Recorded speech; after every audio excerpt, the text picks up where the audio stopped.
looky, a giant pile of snot!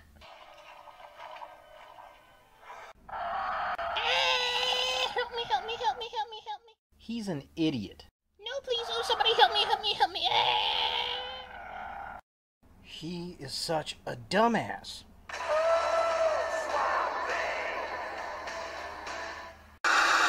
Hey guys, now you can follow me on Facebook. Just go to facebook.com/UltraMaximusReviews.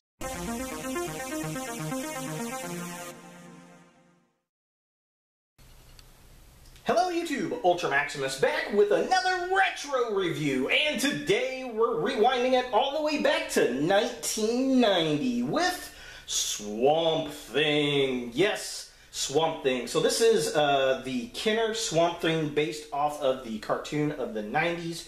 There were several of these figures that were put out.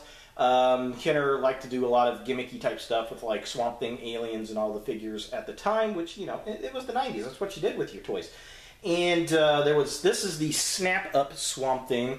There was one where he was like, looked like he was mostly roots and trees. There was one where he looked more vegetation-like. There was a glow-in-the-dark one with a net.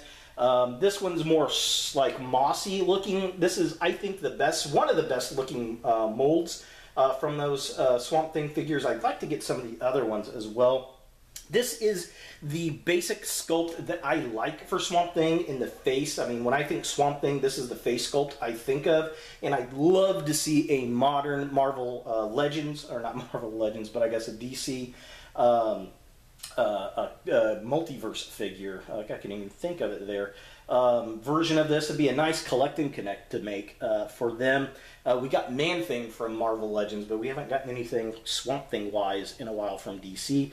I think it would be really, really cool. The thing is so neon green, it almost looks like it would glow in the dark. It doesn't.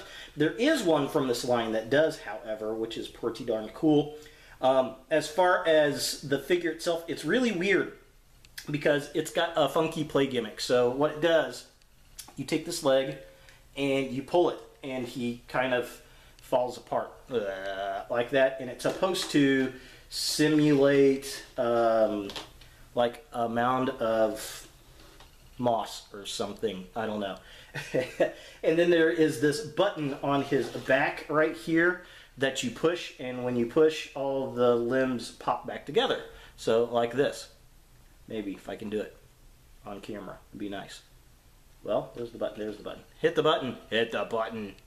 Boink, and there it goes. And it's just, the legs never come back together right. And you just gotta kind of have to twist them around and get them, and then put the arms in the right place. They don't want to go in.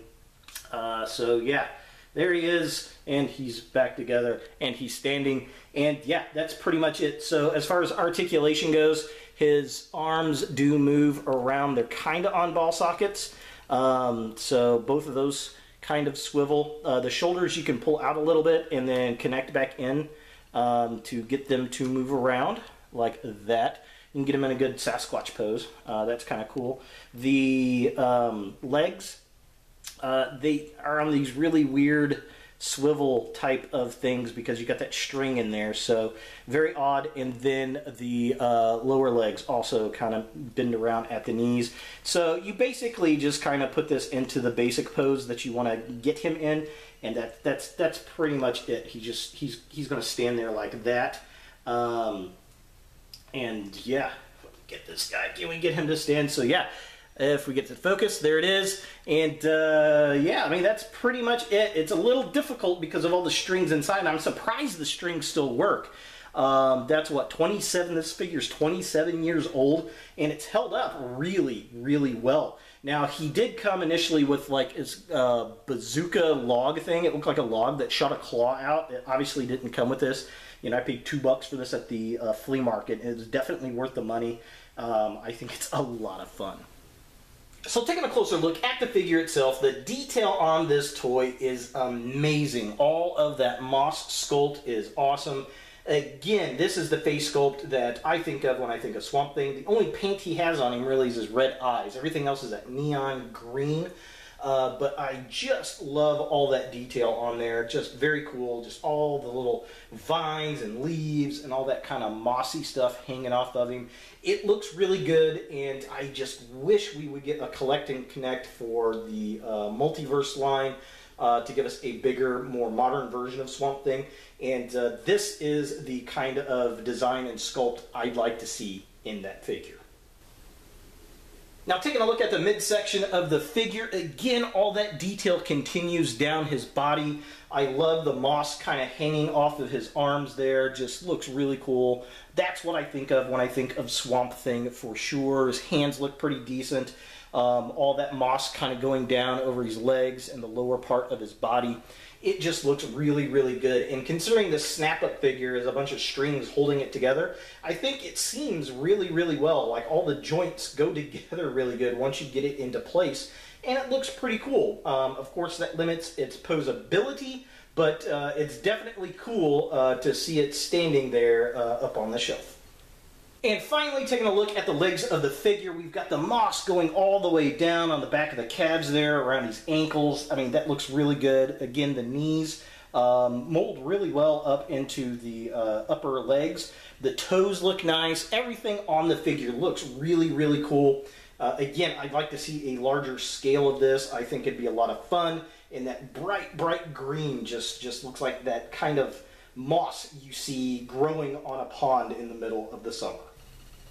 For comparison, here we have the Swamp Thing, Snap-Up Swamp Thing from Kenner next to the Mantis Alien from Kenner, which is mid-90s, and two green things right next to each other. Looking very cool to see some Kenner figures from the 90s together, and look for this guy in the upcoming 31 Horror Toys in 31 Days, starting this October, a tribute to the late, great Glenn Webb. But yeah, definitely cool to kind of see these guys side by side, and the detail that Kenner had was really, really nice, and you know, I missed that today. Here we have the Kenner Swamp Thing from 1990 with the Kenner Flying Queen Alien from the mid-90s, so she's definitely a lot bigger than the Swamp Thing figure there, but it's kind of cool to see these old 90s Kenner toys side by side once again. So is the Snap-Up Swamp Thing something you want in your DC collection? Well, if you like the old Kenner toys, this is definitely something to pick up. It will not scale at all with modern multiverse figures, unfortunately. You know, I said a couple times in the video, I'd like to see a collect and connect that uses this type of mold for the figure, not the snap-up feature, but I like the design of this. I like the moss. I like it hanging off of him. I like the face sculpt. When I think Swamp Thing, this is what I think of. And I love that super bright neon green. It just looks like that scum or moss that's growing on a pond in the middle of the summer. Just very, very cool. And, you know, we haven't had a good Swamp Thing figure in a while, or a movie. I'd like to see that. I believe he's going to show up in Justice League Dark when they finally make that movie. But overall, this is a fun figure back from the 90s. Like I said earlier, there are a lot of variations of Swamp Thing because it was based off the cartoon. So you had all kinds of different versions, of course. I would not mind getting a few of them, like the glow-in-the-dark one and the tree roots one. I think those would be really, really fun. The gimmick on this one's kind of and it hampers its posability, but overall, I think it still looks cool, especially for $2. So there he is, the Snap-Up Swamp Thing from Kenner. Hey guys, thanks for watching. If you like this video, thumbs it up. If you hate this video, thumbs it down. To watch more Ultra Maximus, click on the links to the right. Don't forget to subscribe and share, like us on Facebook, and look for more videos in the future.